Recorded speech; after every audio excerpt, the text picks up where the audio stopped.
एक मर्तबा बीबी फातिमा रज़ी अल्लाह ताला अन्हा के पास एक बूढ़ी औरत आई और कहने लगी, ए बिन्ते रसूल अल्लाह, मैं 2 दिन से भूखी हूँ, कुछ खाने को है तो दे दो।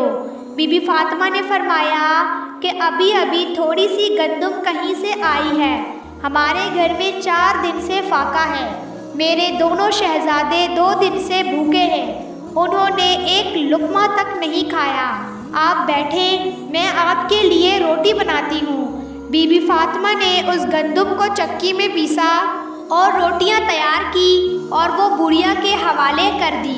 उस बुढ़िया ने कहा कि आप इसमें से अपने लिए भी कुछ रख लें। बीबी फातिमा ने फरमाया कि जो अल्लाह की राह में दे दिया जाए उसमें से हम कुछ नहीं लेते। सुबहान अल्लाह, ये थी हमारे प्यारे नबी सल्लल्लाहु अलैहि वसल्लम की बेटी की शान, ये थी